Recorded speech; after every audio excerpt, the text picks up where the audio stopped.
ओम गम गणपते नमः। आज पौष मास के बुधवार को सुनिए बुधवार की पौराणिक कथाएं। साथ में सुनेंगे धन समृद्धि प्रदान करने वाली, बरकत देने वाली माता अन्नपूर्णा की कथा। तो इन सभी कथाओं को श्रद्धा और भक्ति के साथ आप पूरा अवश्य सुनिएगा। प्रेम से बोलिए गणेश जी महाराज की जय हो। बहुत समय पहले की बात है। एक गांव में एक भाई बहन रहते थे। भाई बहुत गरीब था पर उसकी बहन बहुत पैसे वाली थी। जब बहन की ननद का विवाह था तब बहन ने ना तो अपने भाई को विवाह में आने का निमंत्रण दिया और ना ही कोई चिट्ठी भेजी। भाई को बाहर वालों से पता चला कि उसकी बहन के ननद का विवाह है। भाई ने अपने गांव वालों को बताया।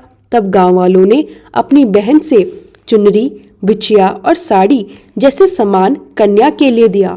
भाई सारा सामान लेकर बहन के गांव पहुंचा। बहन के घर जाने पर बहन की देवरानी बोली, भाभी जी आपके भाई आए हैं। तो बहन ने पूछा, कैसे आए हैं और क्या पहना है? तब देवरानी ने कहा, पैदल आए हैं, फटी पगड़ी और फटी धोती पहने हैं।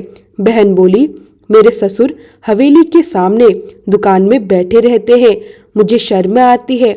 भाई को बोलो पीछे के दरवाजे से अंदर आ जाए। भाई के आते ही बहन ने उसे एक कमरे में बंद कर बाहर से ताला लगा दिया। एक तरफ लड़की का विवाह हो रहा था, गाजे बाजे बज रहे थे, अतिथियों का भोजन कराया जा रहा था और दूसरी तरफ भाई को कोई भी पानी तक पूछने वाला नहीं था। तब भांजे की बहू को दया आई और उसने दरवाजा खोल दिया। दरवाजा खोलते ही भाई वहां से भाग निकला। 2 दिन के भूखे प्यासे रहने के कारण उसे रास्ते में चक्कर आने लगे।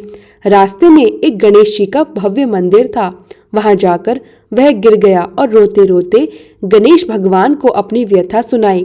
भाई बोला, हे गणेश जी महाराज, आज मेरी गरीबी के कारण मेरी सगी बहन ने मुझे धिक्कार दिया। घर जाने पर मेरी पत्नी और मेरे बच्चे जब पूछेंगे कि विवाह से क्या मिठाई लेकर आए हो, तब मैं क्या जवाब दूंगा? तब गणेश जी को उस पर दया आ गई और गणेश भगवान बोले, मेरे बगीचे से ककड़ी और तरबूज तोड़कर ले जा। भाई ने ककड़ी तोड़कर झोला भर लिया और अपने घर को गया। घर पहुंचते ही बच्चों ने पूछा, पिताजी बुआ के यहाँ से हम लोगों के लिए क्या लाए हो? झोला खोलते ही छोटे तरबूज सोने के गेंदों में बदल गए। बाकी तरबूज काटने पर हीरे मोती निकलने लगे। पत्नी बोली, आप बहन के घर से इतना कुछ क्यों लाए? आपकी बहन ने हम लोगों को बहुत ज्यादा दे दिया है। भाई ने कुछ जवाब नहीं दिया। गणेश भगवान की कृपा से उनके दिन बदलने लगे। भाई का काम धंधा जोर शोर से चलने लगा। धीरे धीरे गहने, कपड़े और रहने के लिए एक नया मकान बना दिया। पत्नी बोली, एक बार ननद जी को घर बुलाकर लाओ। भाई ने नए कपड़े और नए जूते पहनकर रथ में बैठकर बहन को लेने गया उसके ससुराल। देवरानी बोली, भाभी जी आपके भाई आए हैं। बहन ने पूछा, कैसे आए हैं, क्या पहन रखा है? तब देवरानी बोली, रथ में बैठकर खूब ठाट बाट से आए हैं। बहन बोली, मेरे भाई को बोलो कि हवेली के सामने से आए, मेरे ससुर, देवर, जेठ सभी देखेंगे। भाई की बहन ने खूब आदर सत्कार किया। भाई बोला, बहन मैं तुम्हें लेने आया हूँ। तब बहन ने कहा, मुझे भी बहुत दिन हो गए, चलो मैं भी चलती हूँ अपने मायके। भाई बहन को लेकर अपने घर आया। भाई और उसकी पत्नी ने बहन का खूब आदर सत्कार किया। जो चीजें मांगी सब बनवा कर दिया। बहन बोली, भाई मुझे एक जूती चाहिए। भाई ने मोची को बुलाया और कहा, मेरी बहन के लिए ऐसी जूती बनाओ जो मुंह से बोले। भाई ने बहन को बहुत सारा धन देकर विदा किया, पर अभी तक वह जूती ही नहीं आई थी। बहन रवाना होने लगी, तभी मोची जूतियां लेकर आया। बहन की जूती पहनते ही जूतियां बोली, निर्धन भाई की पैसे लेने वाली बहन, गणेश जी का बगीचा नहीं होता तो आज क्या करती? बहन तब भाई की पत्नी से पूछने लगी, ये कहाँ से आवाज आ रही है? तभी भाई ने कहा, सुबह का समय है, कोई जीव जंतु बोल रहे होंगे। भाई ने घोड़े गाड़ी को जल्दी जाने को कहा। बहन के जाते ही पत्नी जिद करके बैठ गई कि ज्योतिया क्या बोल रही थी। तब पत्नी ने अपनी पूरी आप बीती बताई, कैसे बहन ने उसे 2 दिन तक भूखा रखा, कुछ पानी भी नहीं दिया, कमरे में बंद कर दिया, और भांजे की बहू ने दरवाजा खोलकर उसे बाहर निकाला। इसके बाद गणेश जी के शरण में गया। गणेश जी की कृपा से उनके दिन बदल गए। पत्नी ने कहा, अगर मुझे मालूम होता तो मैं आपकी बहन को कुछ भी नहीं देती। मेरा दिया हुआ सब कुछ वापस लेकर आओ। भाई बोला, गणेश भगवान ने हमें इतना कुछ दिया है, अगर वह मुझे भूखा प्यासा कमरे में बंद नहीं करती तो क्या मैं गणेश भगवान के मंदिर में जाता? क्या मैं अपना दुखड़ा उन्हें सुना पाता? तुम अपना मन मैला मत करो, हमारे ऊपर गणेश जी की कृपा है और किस चीज की कमी है तुम ही बताओ। फिर दोनों गणेश जी के आगे झुककर प्रणाम करते हैं और जयकारा लगाते हैं। हे गणेश जी महाराज, जैसी कृपा आपने गरीब भाई पर की, वैसे ही अपने सभी भक्तों पर अपनी कृपा बनाए रखना। भाई और उसकी पत्नी ने सभी बातें समझी और अपने जीवन में गणेश जी की कृपा का अनुभव किया। उनके जीवन में सुख समृद्धि और खुशहाली आने लगी। भाई का काम धंधा फल फूल गया। घर में सब कुछ बढ़िया हुआ। भाई और पत्नी ने सदा अपने मन को साफ रखा और किसी पर क्रोध या नफरत नहीं की। कथा हमें यही सिखाती है, सच्ची भक्ति और श्रद्धा से ही जीवन में सुख और समृद्धि आती है। जब हम ईश्वर की कृपा को समझते हैं और अपने जीवन में सही मार्ग अपनाते हैं तो हमारे दिन और भाग्य सकारात्मक रूप से बदलते हैं। आइए अब सुनते हैं गणेश जी महाराज की अगली पौराणिक कथा। बहुत ही रोमांचक और गूढ़ रहस्य से भरी यह कथा है। एक बार देवी तुलसी विवाह हेतु वर ढूंढने के लिए तीर्थ यात्रा पर निकली थी। ढूंढते ढूंढते वह गंगा किनारे पहुंच गई। वहां गणेश भगवान गंगा किनारे तपस्या कर रहे थे। देवी तुलसी ने उन्हें देखा और उनकी शांति और दिव्यता से मोहित हो गई। उनके मन में गणेश भगवान से विवाह की इच्छा उत्पन्न हो गई। फिर देवी तुलसी ने गणेश जी के पास जाकर उनका ध्यान भंग कर दिया। आंखें खोलने के बाद गणेश भगवान के सामने देवी तुलसी खड़ी थी, लेकिन सामने एक स्त्री है, इसलिए अपने क्रोध को नियंत्रण में रखते हुए गणेश भगवान ने पूछा, हे देवी, आप कौन है और मेरा ध्यान भंग करने का क्या कारण है? उत्तर में देवी तुलसी ने अपने परिचय के साथ गणेश जी से विवाह की बात कर दी। गणेश भगवान ने शांति और विनम्रता से कहा, देवी, मैं ब्रह्मचारी हूँ, इस वजह से मैं विवाह नहीं कर सकता। अपने विवाह प्रस्ताव के लिए ना सुनने पर देवी तुलसी क्रोधित हो गई। उन्होंने गणेश जी को श्राप दे दिया कि उनका ब्रह्मचार्य टूटेगा और उनके 2 विवाह होंगे। इस बात पर गणेश भगवान भयंकर क्रोधित हो उठे, क्योंकि एक तो वह स्त्री है, इसलिए ध्यान भंग करने पर भी गणेश जी ने कुछ नहीं कहा और इतनी विनम्रता से बात करने पर भी उन्हें श्राप दिया गया। फिर गणेश जी ने भी देवी तुलसी को श्राप दे दिया, तुम्हारा विवाह शंखचूड़ नामक असुर से होगा। एक देवी होकर भी उनका विवाह एक राक्षस से होना तय हुआ। यह सुनकर देवी तुलसी विचलित हो गई और विनायक जी से इस कठोर श्राप से मुक्ति दिलाने की क्षमा याचना करने लगी। फिर गणेश जी को तुलसी देवी पर दया आ गई। वह बोले, मेरा श्राप तो बदल नहीं सकता, वह तो सच होकर ही रहेगा, लेकिन अगले जन्म में तुम एक पेड़ बनोगी और भगवान महाविष्णु को अत्यंत प्रिय होगी। उनकी पूजा से भी तुम्हारा एक महत्वपूर्ण स्थान होगा और कलयुग के इंसानों को तुम मोक्ष का मार्ग दिखाओगी। लेकिन तुमने मेरा तप भंग किया है और मुझे ब्रह्मचारी होकर 2 विवाह का श्राप दिया है, इसलिए मेरी किसी भी प्रकार की पूजा में तुम निषिद्ध होगी। इस प्रकार देवी तुलसी गणेश भगवान की पूजा में निषेध हो गई। देवी तुलसी की यह कथा हमें सिखाती है कि श्रद्धा, भक्ति और विनम्रता का महत्व कितना बड़ा है। भले ही हम किसी से कुछ मांगते हैं या किसी के पास जाते हैं, हमें हमेशा सहानुभूति और शांति बनाए रखनी चाहिए। गणेश जी ने अपनी शक्ति और ज्ञान से यह दर्शाया कि श्राप और वरदान दोनों ही सत्य और न्याय के अनुसार होते हैं, और देवी तुलसी को यह बताया कि भले ही उनका विवाह असुर से होगा, उनकी आगामी भूमिका और महत्व बहुत बड़ा होगा। यह कथा हमें यह भी सिखाती है कि ईश्वर की पूजा में आस्था और नियमों का पालन कितना जरूरी है। आइए अब सुनते हैं गणेश जी के विवाह की कथा। भगवान गणेश का मुख हाथी का है और उनका एक दांत भी टूटा हुआ है। यही 2 कारण थे जिनकी वजह से उनका विवाह नहीं हो पा रहा था। इस बात से गणेश जी महाराज अक्सर नाराज रह जाते थे। एक दिन एक देवता के आग्रह पर विनायक जी ने उनके विवाह में अपनी उपस्थिति देने का निर्णय लिया। विवाह स्थल पर पहुंचने के बाद कुछ देवताओं ने मिलकर गणेश भगवान का मजाक उड़ाया क्योंकि उनका विवाह समय पर नहीं हो पाया था। इससे गणेश जी बहुत ही अधिक नाराज हो गए। उसी दिन उन्होंने ठान लिया, जब तक मेरा विवाह नहीं होता मैं किसी भी देवता का विवाह नहीं होने दूंगा। गणेश भगवान के पास विवाह और अन्य संदेश लाने का काम उनके प्रिय वाहन मूषक राज करते थे।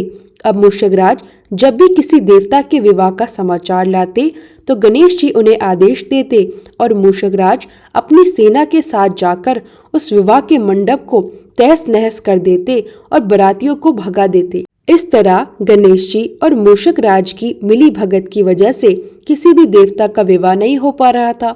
गणपति जी के इस व्यवहार से तंग होकर सभी देवी देवता भगवान शिव और माता पार्वती के पास गए और उन्होंने इस बड़ी समस्या का समाधान मांगा। भगवान शिव और माता पार्वती ने कहा, इसका हल केवल ब्रह्मदेव जी के पास है, कृपया करके अब ब्रह्मलोक जाएं। तब माता पार्वती और महादेव जी को प्रणाम करके सभी देवी देवता ब्रह्मा जी के पास प्रकट हुए। देवताओं की समस्या को सुनने के बाद ब्रह्मा जी ने अपनी योग शक्ति से 2 कन्याओं का निर्माण किया। उन कन्याओं के नाम थे रिद्धि और सिद्धि। ये दोनों ब्रह्मा जी की मानस पुत्रियां थी। ब्रह्मा जी उन्हें लेकर गणेश महाराज के पास गए और निवेदन किया कि हे गणेश जी, आप मेरी दोनों पुत्रियों को ज्ञान और शिक्षा दीजिए। ब्रह्मा जी का मान रखते हुए एकदंत भगवान ने रिद्धि और सिद्धि को शिक्षा देना आरंभ किया। तब से जब भी मूषक राज किसी विवाह की खबर लाते, रिद्धि और सिद्धि गणेश जी को अपनी बातों में उलझा देती थी। इस तरह गणेश जी का ध्यान किसी और विषय पर रहता और दूसरी ओर देवताओं का विवाह संपन्न हो जाता। एक दिन बुद्धि के देवता ने भगवान गणेश जी को यह बात समझाई, लेकिन उनके क्रोध में आने से पहले ही ब्रह्मदेव अपनी दोनों पुत्रियों के साथ वहां प्रकट हो गए। रिद्धि और सिद्धि को सामने देख गणेश जी का क्रोध बढ़ गया, किंतु विनायक जी के मुख से कोई भी शब्द निकलने से पहले ही ब्रह्मदेव बोले, हे गणेश जी, आपने स्वयं मेरी पुत्रियों को शिक्षा दी है और अब मुझे इन दोनों के लिए कोई वर नहीं मिल रहा। मैं आपसे विनती करता हूँ कि आप ही रिद्धि और सिद्धि से विवाह करके मुझे धन्य कीजिए। परमपिता ब्रह्मदेव जी की शांत वाणी सुनकर गणेश जी का क्रोध शांत हो गया और वे इस विवाह प्रस्ताव के लिए हंसी खुशी राजी हो गए। विवाह के बाद अपनी दोनों पत्नियों से उन्हें 2 पुत्र प्राप्त हुए, जिनका नाम रखा गया शुभ और लाभ। तो प्रेम से बोलिए, भगवान गणेश जी की जय हो। आइए अब सुनते हैं गणेश जी की पूजा पाठ में सुने जाने वाली पौराणिक कथा। एक गांव में एक सेठ और सेठानी रहते थे। वे बहुत ही धार्मिक प्रवृत्ति के थे और वे गणेश जी के अनन्य भक्त थे। वे दोनों बिना चूके हुए हर बुधवार को गणेश जी का व्रत रखते और शाम को ब्राह्मणों को भोजन कराने के बाद अपना व्रत खोलते थे। सेठ जी का काफी बड़ा परिवार था। वे सब आपस में बड़े प्यार और भाईचारे में रहते थे, लेकिन सेठानी और सेठ की कोई संतान नहीं थी। इस विषय पर परिवार और गांव के लोग आपस में बहुत बातें किया करते थे। सभी लोग सेठानी को बांझ बुलाते थे। यह सभी बातें सुनकर सेठ और सेठानी बहुत दुखी होते थे। एक बुधवार के दिन सेठ और सेठानी भगवान गणेश जी की पूजा संपन्न करा के मंदिर से बाहर आ रहे थे। तभी उन्हें सीढ़ियों पर एक छोटा सा बच्चा अकेले बैठे हुआ दिखा। बालक को देखते ही दोनों उसके पास गए और पूछा, तुम्हारे माता पिता कहाँ हैं? लेकिन बच्चे ने अभी तक ठीक से बोलना नहीं सीखा था, इसलिए वह बोल नहीं पाया। पर दोनों सेठ और सेठानी बच्चे के पास शाम तक बैठे रहे। तब तक पंडित जी और सेठ जी और उनके नौकरों के आसपास जाकर बच्चे के माता पिता को खोजने की कोशिश की, लेकिन उन्हें बच्चे के माता पिता या बच्चे खोने की कोई खबर मिली ही नहीं। पंडित जी ने सेठ और सेठानी से कहा कि वह बच्चा अपने घर ले जाइए। साथ ही उन्होंने यह भी कहा, अगर बच्चे के माता पिता यहाँ आएंगे तो मैं स्वयं उन्हें आपके पास ले आऊंगा। तब सेठ और सेठानी की खुशी का ठिकाना नहीं रहा। वे दोनों खुशी खुशी उस नन्हे बालक को अपने साथ घर ले गए। सेठानी ने बच्चे का नाम अपने आराध्य भगवान श्री गणेश के नाम पर गणेश रख दिया और बड़े ही प्यार और दुलार से उसका पालन और पोषण करने लगी। कुछ ही दिनों के बाद उसी गांव में एक ठग पति पत्नी आए। उनका इरादा गांव के सबसे अमीर आदमी को ठगने का था। वह दोनों ठग गणेश मंदिर की सीढ़ियों पर बैठकर सोच विचार कर रहे थे। तभी वहां पर पंडित जी आए। गांव में अनजान लोगों को देखकर उन्होंने पूछा, क्या आपका बच्चा खो गया है? दोनों चोरी चकारी के लिए बहाना ढूंढ रहे थे, इसलिए तुरंत ही उन्होंने हाँ कह दिया। तब पंडित जी ने कहा, चिंता की कोई बात नहीं है, आपका बच्चा एक सेठानी जी के घर में पल रहा है। पंडित जी ने उन दोनों ठग को सेठ जी के घर ले गए। गणेश के माता पिता आ गए। यह सुनकर सेठ और सेठानी बहुत दुखी हो गए। सेठ जी ने उन दोनों पति पत्नी को एक रात के लिए अपने अतिथि गृह में ठहराया। अब वह दोनों ठग पति पत्नी सिर्फ मौके की फिराक में ही थे। उसी रात जब सभी लोग सो गए, वह ठग एक एक करके सभी कमरों की तलाशी करने लगे। फिर वे दोनों तिजोरी वाले कमरे में पहुंच गए। छानबीन के वक्त होने वाली छोटी मोटी आवाजों से सेठ जी का एक नौकर जग गया।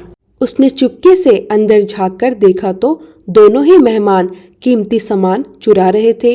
नौकर ने यह देखकर धीरे से कमरे की कुंडी लगा दी और जोर से चिल्लाया, चोर चोर। पूरे घर में हल्ला मच गया।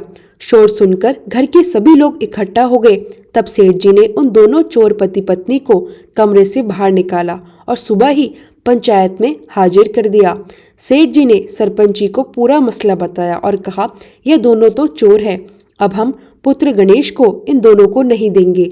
लेकिन ठग पति पत्नी अपनी जिद पर अड़े रहे। वे बच्चे को ले जाने की जोरदार मांग करने लगे। सरपंच जी ने इस गंभीर समस्या का एक तोड़ निकाला। उन्होंने सेठानी और दूसरी औरत को गणेश जी के सामने खड़ा कर दिया और कहा, जिसके आंचल से दूध की धार गणेश के मुंह में जाएगी, वही बालक गणेश के पास रहेगा। सेठानी और दूसरी औरत अपने अपने आंचल मुंह के सामने फैलाकर खड़ी हो गई। सेठानी जी मन ही मन भगवान गणेश के नाम का जप कर रही थी। देखते ही देखते भगवान गणेश जी की कृपा से सेठानी के आंचल से दूध की एक धार सीधे गणेश जी के मुंह में चले गई। इस तरह यह बालक गणेश सेठ और सेठानी के साथ हमेशा के लिए रहने लगा। गांव के सभी लोग यह देखकर आश्चर्यचकित रह गए। सेठ और सेठानी की खुशी का ठिकाना ही नहीं रहा। वे दोनों बड़े ही प्रेम और श्रद्धा के साथ अपने पुत्र गणेश का पालन करने लगे। इस घटना से यह साबित हुआ कि भगवान गणेश अपनी भक्तियों की रक्षा करते हैं और सही समय पर उन्हें उनका अधिकार स्थान दिलाते हैं। प्रेम से बोलिए गणेश जी भगवान की जय। अब आप सुनिए भगवान गणेश की दूसरी कथा। बहुत समय पहले की बात है। एक दिन गणेश जी धरती पर सैर कर रहे थे। सैर करते करते वह एक अनाज के खेत में पहुंच गए और भूख लगने के कारण उन्होंने उस खेत में से अनाज के दाने तोड़कर खा लिए। वह खेत सेठ धनीराम जी का था। कुछ समय बाद गणेश जी को अपने किए पर बहुत पछतावा होने लगा, क्योंकि उन्होंने सेठ जी से बिना पूछे उनका अनाज चुरा लिया था। फिर गणेश जी ने सोचा कि अपने किए गए बुरे कर्म का प्रायश्चित करना ही पड़ेगा। इसलिए उन्होंने सेठ जी के यहाँ 12 साल तक नौकरी करने का निश्चय किया। अगले दिन सुबह विनायक जी एक 13-14 साल के लड़के के रूप में नौकरी मांगने के लिए धनीराम सेठ जी के घर पहुंचे। उन्होंने सेठ जी को अपना नाम गणेश बताया। विनायक भगवान की बुद्धिमानी की परीक्षा लेने के बाद सेठ जी ने खुशी खुशी उन्हें नौकरी दे दी। अब गणेश भगवान का एक सामान्य मानव के रूप में सेठ जी के घर पर रहने लगे। एक दिन सेठ जी की पत्नी शाम के समय घर का काम खत्म करने के बाद राख से हाथ धोने जा रही थी। यह देखकर गणेश जी ने सेठानी के हाथ पकड़कर जबरदस्ती मिट्टी से हाथ धुलवा दिए।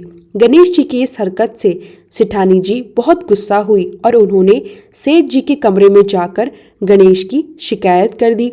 सेठानी की सारी बात सुनने के बाद सेठ धनीराम ने गणेश जी को बुलाया और पूछा कि यह सब क्यों किया। गणेश जी बोले, सेठानी शाम के समय राख से हाथ धो रही थी और ऐसा करने से घर की लक्ष्मी नाराज होती है, इसलिए मैंने उनके हाथ मिट्टी से धुलवा दिए। इससे घर पर माता लक्ष्मी की कृपा सदा बनी रहती है।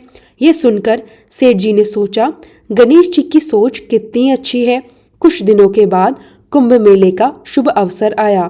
सेठ जी ने गणेश को बुलाया और कहा कि सेठानी जी को कुंभ मेले में स्नान करा लाओ। सेठानी और गणेश स्नान के लिए मेले में पहुंचे। वहां पहुंचने पर सेठानी जी नदी के किनारे बैठकर नहाने लगी। गणेश दौड़कर आए और सेठानी जी के दोनों हाथ पकड़कर नदी के अंदर ले गए। उन्होंने पानी में डुबकी लगवाई और फिर किनारे पर ले गए। गणेश जी की इस हरकत से सेठानी जी बहुत गुस्सा हुई। घर आते आते पूरे रास्ते गणेश को ताने मारने लगी, लेकिन गणेश भगवान शांति से सब कुछ सुन रहे थे। घर आते ही सेठानी ने फिर से सेठ जी के पास जाकर शिकायत की। सेठ जी ने गणेश को बुलाया और पूछा, तुमने ऐसा क्यों किया? गणेश जी बोले, सेठ जी, सेठानी जी नदी के किनारे बैठकर गंदे पानी से नहा रही थी। मैंने उन्हें नदी में ले जाकर साफ पानी में डुबकी लगवाई। ऐसा करने से उन्हें अगले जन्म में बहुत बड़ा राजपाट और वैभव मिलेगा। सेठ जी ने सोचा कि गणेश के विचार वास्तव में काफी अच्छे हैं। वह मेरे परिवार का हमेशा भला ही सोचते हैं। कुछ दिनों के बाद सेठ जी के घर पर पूजा थी। पंडित जी आने के बाद सेठ जी ने गणेश से कहा, जाओ और सेठानी को बुलाकर लाओ। गणेश जी सेठानी को बुलाने गए। उस वक्त सेठानी काली चुन्नी ओढ़कर कमरे के बाहर आ रही थी। गणेश जी ने वह काली चुन्नी उतारकर फाड़ दी और कहा, पूजा के लिए लाल रंग की चुन्नी ओढ़कर आओ। सेठानी जी गणेश जी पर बहुत नाराज हुई और उन पर चिल्लाने लगी। सेठ जी वहां दौड़कर आए और पूछा, क्या हुआ? सेठानी ने कहा, गणेश ने मेरी चुन्नी फाड़ दी। सेठ जी ने गणेश जी को बहुत डांटा। गणेश जी ने मुस्कुराते हुए जवाब दिया, सेठ जी, पूजा में कभी भी काला वस्त्र नहीं पहनते। इससे शुभ काम सफल नहीं होते, इसलिए मैंने ऐसा किया। सेठ जी ने सोचा, गणेश तो बहुत समझदार है। इसी तरह लीला रचाते हुए गणेश जी ने उसी घर में 12 साल पूरे कर दिए। एक दिन सेठ जी ने नया कारोबार शुरू करने से पहले घर में पूजा रखी। पूजा करते करते उन्हें याद आया कि पूजा की सामग्री में गणेश भगवान की मूर्ति नहीं है। सेठ जी ने नौकर गणेश को कहा, पूजा के घर से भगवान विनायक की मूर्ति लाओ। गणेश बोले, मुझे ही मूर्ति समझकर आप पूजा में विराजमान कीजिए, आपके सारे शुभ काम सफल हो जाएंगे। सेठ जी को यह सुनकर गुस्सा आया और बोले, गणेश, तुम अब तक सेठानी से मजाक करते थे, अब मुझसे भी करने लगे हो। गणेश जी मुस्कुराए और बोले, सेठ जी, मैं मजाक नहीं कर रहा, मैं सत्य कह रहा हूँ। इतना कहकर नौकर गणेश ने अपना असली भगवान स्वरूप धारण कर लिया। साक्षात भगवान श्री गणेश को देखते ही सेठ और सेठानी उनके चरणों में लीन हो गए और पूजा संपन्न की। इसके बाद गणेश जी देखते ही देखते अंतर्ध्यान हो गए। सेठ और सेठानी को बहुत पश्चाताप हुआ कि भगवान हमारे घर नौकर की तरह रहने लगे थे और हमने उनके साथ कितना ज्यादा बुरा व्यवहार किया।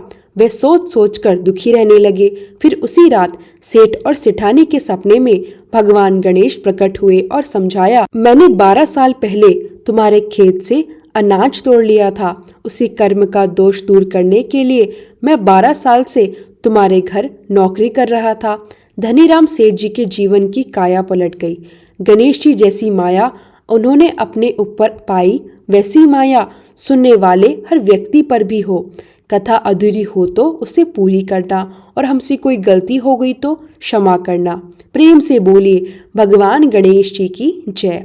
आइए अब सुनते हैं हमारी आज की आखिरी कथा। वो है धन समृद्धि प्रदान करने वाली, घर में बरकत लाने वाली माता अन्नपूर्णा की बड़ी ही दुर्लभ कथा। इस कथा को श्रद्धा और भक्ति के साथ पूरा अवश्य सुनना चाहिए। प्राचीन काल की बात है। पुरुषोत्तमपुर नामक गांव में एक बहुत धर्मात्मा सेठ जी रहा करते थे। उनके 5 पुत्र और एक सबसे छोटी पुत्री थी जिसका नाम था गौरी।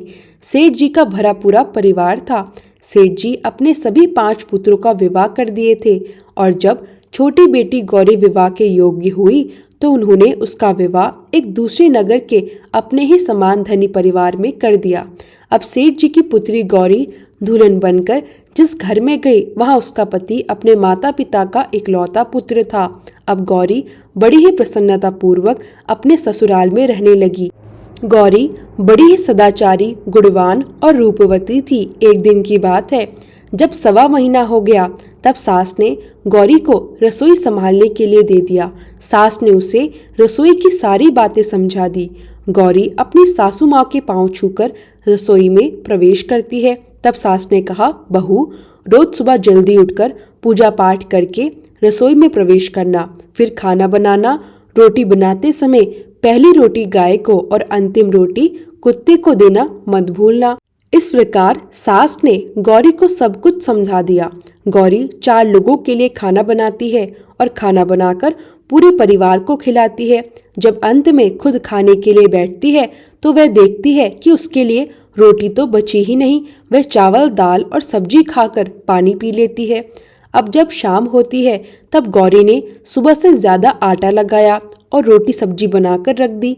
रात्रि में जब सभी लोग खा लेते हैं और गौरी अपनी बारी पर बैठती है तो वह देखती है कि रोटियां एक भी नहीं बची। यह देखकर उसे बड़ा आश्चर्य होता है। गौरी ने पूछा, मैंने तो ज्यादा आटा लगाया, फिर भी आज रोटियां नहीं बची। अगले दिन उसने कल से 2 गुना ज्यादा आटा लगाया और रोटियां बनाई, लेकिन फिर भी रोटियां खत्म हो गई। इसी प्रकार गौरी चाहे कितना भी आटा गूंथ ले, रोटियां उसे नहीं मिलती। यह रोज का काम बन गया। वह सोचने लगी, आखिर कौन नहीं चाहता कि मैं रोटियां ना खाऊं, मैं पेट भरकर ना खाऊं। ऐसा करते करते वह बहुत कमजोर, दुबली पतली हो गई। एक दिन की बात है, जब गौरी रसोई में सब्जियां काट रही थी, गलती से चाकू से उसका हाथ कट गया और वह रोटियां नहीं बना पाई। सासू माँ ने कहा, बहू रहने दो, आज मैं रोटियां बना देती हूँ। गौरी ने कहा, नहीं सासू माँ, आप आटा लगा दीजिए, मैं रोटियां बना दूंगी। सासू माँ ने आटा लगाया और गौरी ने रोटियां बना दी। रात्रि में जब सभी खा लेते तो गौरी जब खाना खाने बैठती तो वह सोचती, आज तो मेरे लिए रोटियां नहीं बची होंगी। लेकिन जब उसने रोटी के डिब्बे को खोला तो देखा कि उसमें 4-5 रोटियां पड़ी थी। गौरी बहुत खुश हो गई। वह सिलसिला 7 दिनों तक चलता रहा। हर दिन गौरी ने भरपेट कर खाना खाया, रोटियां खाई और उसके साथ उसका स्वास्थ्य भी ठीक हो गया और उसका हाथ भी ठीक हो गया। सासू माँ ने कहा, बेटा, जब तुम आटा गूंथती हो तो उस पर अपनी 5 उंगलियों का छाप छोड़ देना। यह माँ अन्नपूर्णा और माँ लक्ष्मी का चिन्ह है। इससे घर में बरकत होती है, कोई भूखा नहीं सोता। गौरी ने ऐसा करना शुरू कर दिया। हर रोज आटा गूंथा, छाप छोड़ी और रोटियां बनाई। अब गौरी को रोज भरपेट भोजन मिलता। वह स्वस्थ हुई और घर में सभी को भोजन मिलना शुरू हो गया। जो भी मेहमान आता या भिक्षुक आता उसे भी भोजन कराकर विदा करती। इससे घर में अन्न और धन की वर्षा होने लगी। तो प्रिय भक्तजनों, आटे को गूंथकर 5 उंगलियों का छाप लगाना हमारी पुरानी परंपरा है। यह माता लक्ष्मी और माता अन्नपूर्णा का चिन्ह माना जाता है। ऐसा करने से माता लक्ष्मी सदा प्रसन्न रहती है और घर वालों पर अपनी कृपा दृष्टि बनाए रखती है। प्रेम से बोलिए अन्नपूर्णा माता की जय। ओम नमः शिवाय। जय माता दी। जय भोलेनाथ। ओम श्री गणेशाय नमः।